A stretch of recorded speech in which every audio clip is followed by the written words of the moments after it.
give you an idea. I can't guarantee, but I can give you an idea if you're going to get your case granted. So, hello and welcome to Woodfork Law. My name is Darren Woodfork, and today I'm going to be talking about some of the factors that the judge looks at when they're deciding if they're going to grant a motion to seal an old criminal case here in Arizona. And first of all, if this is your first time here, my name is Darren Woodfork. I'm an attorney here in Scottsdale, Arizona. I specialize in sealing people's old criminal cases, and I also specialize in personal injury work, car accident cases, slip and fall cases, things like that. But like I said, today I'm going to be talking about what the judge looks at when they're deciding on if they're going to seal somebody's old criminal record. And the reason why I'm doing this today is because I'm just paranoid. I mean, I've mentioned before that so far every motion that I've filed on behalf of my clients here in Arizona have been granted, in that the judge has said, okay, we will seal your client's old criminal case and get it off the books. But my paranoia, and just as a lawyer, I mean, we're always paranoid and we're always looking at the worst case scenario and trying to protect against that.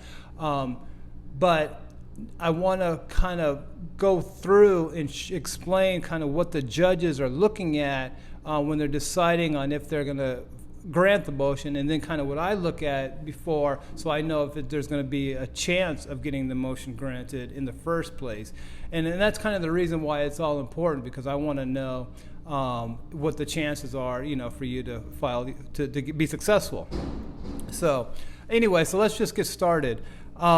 There's about 5 reasons, as far as I can tell, that the judges will grant or deny the motion. The first reason, and probably the most important reason, is whether or not the old case that you're trying to get sealed involved any weapons or any violence. Now, there's kind of 2 things going on here, because first of all, by statute, super violent cases like murder cases, things like that, you're not going to be able to file a motion to seal the record no matter what. But there's a lot of other cases that a weapon could have been involved, but it's not excluded under the statute. And so if you're going to be filing a motion to seal your record, then the judge is going to look at that, and the judge are probably going to deny it based on that weapons charge. Or even a violent case, the judges might deny it also for that. That's the number one way that judges, or the number one reason that judges will deny the motion to seal here in Arizona. The second reason is that the judges are going to look at your criminal history, and if they see a bunch of cases, a bunch of old felony cases, or a bunch of or even a bunch of misdemeanor cases, if you have like a rap sheet that's 3 feet long, they're going to look at that, and they may deny the motion to seal also. And all these, by the way, all these reasons that I'm talking about here, again, I've not had any cases denied, so I don't know what they would deny it for, but I'm going back to the old days when I used to file motions to seal criminal records, motions to set aside, which is the other law under Arizona for you to kind of get old criminal cases off your books. But the old law, or the old way, was the motion to set aside the conviction, but this new law is much better. But anyway, so that's kind of what I'm thinking about when I'm thinking about the factors anyway. And so, like I said, the multiple convictions, or the rap sheet, or all that, the judge is going to look at that. And so the best case scenario is if you have just one conviction 15 years ago, those will almost always have the judge grant the motion to seal and erase your record. But if you have, the last 15 years of, being in trouble with the law, and the very last case you had was maybe, 3 years ago or 5 years ago, once you made that cutoff to file the motion to seal, the judges, they may or may not grant the motion. They'll probably deny it if you have a long history of criminal cases. And so that's the second thing that I would be looking at. The third thing is maybe not enough time has lapsed between the conviction and the day you're trying to file the motion to seal your case. The law basically has different time schedules. Like if it's a DUI, you have to wait 3 years before you can file the motion to set aside. If it's a felony case, you have to wait 5 years to file the motion to set aside. And then like the more serious felonies that you can still file a motion to seal, I think those are 7 years under the statute. So that's basically you have to wait this long to file them anyway. However, like I said before, the judges still have discretion. And so even if you're eligible under the statute, under the law, say you've had a DUI 4 years ago, the judges will completely, you can file a motion for sure, but then the judges are going to look at that and see that it was only 4 years ago. And the judges may say that the case is too recent in order to grant the motion to seal. Now, I've had cases, specifically, I've had DUI cases where my client had a DUI maybe 5 years ago, and we filed a motion to seal, and it was granted. So, but that's just, again, it's one of those factors that, I'll look at when somebody is asking me if they have a good chance of getting their motion to seal granted.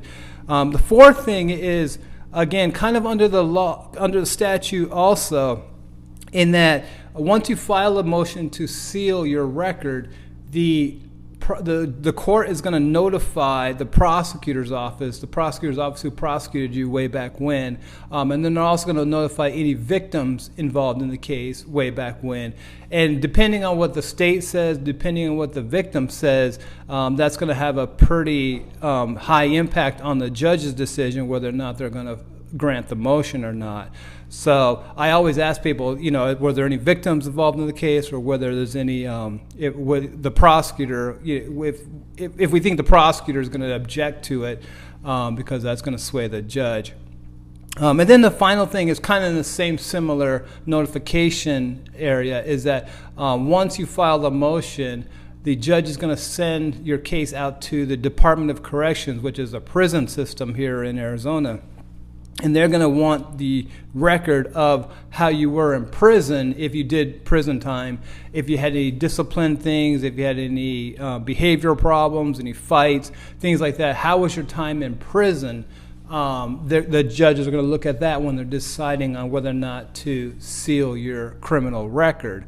And so those are the 5 things that I can think of that the judges are looking at when they're deciding to grant the motion to seal your old criminal case. And what that is, and all that bundle, those 5 things, as far as I'm concerned, or what I've always seen in the judge's orders, is that the judge will always say that their decision is in the public interest, or the best interest of the public. And again, what that means is that they're going to look at, again, the facts of the old case, or how long the old case was, or what the victim said or state said, all that. And then the judge is going to say, I either grant or deny the motion based on the best interests of the public. And so when you read that, and that's in a lot of judges' decisions, where they'll say, I'm making this ruling in the interest of the best interest of the public. And so that's kind of what they conclude after they look at the facts of the case. What's interesting about that is kind of like the best interest of the public standard. While it is kind of vague, it means a lot in court. And like I said, especially with this specifically, they're talking about the motion to whether or not they're going to grant the motion to seal your old criminal record. But that also goes back into the old bail hearings. When we went into court and we were trying to get our clients released on bail, the judge would always look at whether or not it's in the best interest of the public. And what's interesting, kind of a side about motion to release, motion for bail, is that the only thing that the judges should be concerned about when you file a motion to get released on bail is whether or not you're going to show up for court the next time. That's what under the Constitution, under the law, that's what the judges should be deciding. And so all those factors go into whether or not they release somebody on bail, just as an aside anyway. And so, again, but the public's best interest, that's what's going into the factors of all this. And like I said before, I don't know why or if, well, I'm sure at some point in time the judge is going to deny one of the motions to seal, but so far they've granted every one of my 13 motions that I filed. And so I'm just kind of going on the old way that we used to do these things. Because like I said, before this new law, which started in January of 2023, before all we could do is we could file a motion to set aside your old conviction. We could file a motion to erase an old marijuana case. And then we also could file a motion to get your gun rights back also. And so before, and again, that was always on the books, and you could always do that way back when. And I mentioned before in my video about the guns is that the guns are more strict in the sense that the judges they're more strict on granting the motions to set aside, or they used to be anyway. It would be much easier to get like a motion to set aside your conviction instead of getting your gun rights restored. But again, that was in that video as far as how hard it is to get your gun rights back. And so that's kind of the point is what the whole point of this video basically is if you're thinking about filing a motion to get your old criminal case sealed, what are your chances of having the judge grant the motion or not? And the reason why I tell you that is because when people call me and and ask me about this new law and they're asking me about getting their record expunged, I always want to give them an idea, or I want to tell them not their odds or whatever, but kind of an idea of whether or not they have a good chance at getting their motion granted, because I don't want them spending their money, and I don't want them spending their time going through this process if there's no chance of the judge granting the motion when it's all said and done. And so I think, and again, it's kind of like we can't, in criminal law anyway, you're not allowed to work on a contingency basis. You're not allowed to say, hey, look, hire me for free, and then if I win for you or if I do a good job for you, then you pay me a percentage of what I win, like we do in personal injury cases, like in car accident cases. Attorneys work for free, and then if they get a settlement, then they have their fee is a percentage of that settlement. But the flip side is if they don't win at all, it's completely free to the client, and there's no attorney's fees in personal injury cases. Unfortunately, you can't do that in criminal law, and also in divorce law also. In divorce law in Arizona, you're not allowed to essentially guarantee a result by working on a contingency fee. You basically can't say, look, I'll do this for free, and then if I win, you pay me a percentage of my winnings. And I can't remember what the logic was behind that or what the reason is behind that from the state bar, from the Arizona law. But I guess every other area of law you could probably do contingency work, and I think that's the best way it should be. I think that's the best way it should be for all businesses, especially any business that claims that they're going to make you more money. Any business that kind of gives you a claim that they're going to do something for you, then you tell them kind of, put your money where your mouth is and do it for free, and then I'll just pay you a percentage of the success when we're done. I've said that for 20 years to the marketing people who call me up. I'll tell them, I'll say, look, I mean, if your marketing is so good and you're going to get me to the first page or the top spot of Google, then instead of me paying you $500 a month, why don't you just take a percentage of all the new cases that you guarantee that are going to come in for me? And they never take me up on it because they never can guarantee it because it doesn't work. But like I said, if you have something and you know absolutely that it works, then you can say, hey, look, I'll do this for free and I'll take a percentage once we are successful. And again, I wish I could do that with these motions to seal, because I'm so confident in the fact that I know kind of what the chances are. Just by looking at the case, I know what the chances are of somebody getting their motion granted by the judge. But we can't do that under the ethical rules here in Arizona. But I do everything as close as I possibly can when I'm on the phone with people. I tell them to send me their documents or send me their old case number. I'll look up the file in the court system for free and look at what the minute entries say, what all the different annotations say, and kind of get an idea of whether or not I think that if I file a motion to seal on this client's behalf, whether or not the judge is going to grant it. And so, and I tell the client that, or the prospective client that, I say, I can give you an idea. I can't guarantee, but I can give you an idea if you're going to get your case granted. So that's basically all that I have for today. It's been 5 months now since this new law started, which is super early in the new law. So things may change, but so far all the motions have been granted. And I've done essentially the same thing that I've been telling you here for the last 15 minutes, is that I've looked at the factors that I used to look at for the old cases, with the old motions to set aside cases. I look at all those factors in the new motion to seal law, which, by the way, is Arizona Revised Section 13911. And I look at all those old factors into whether or not I think these people, my clients, are going to get their motion to seal granted.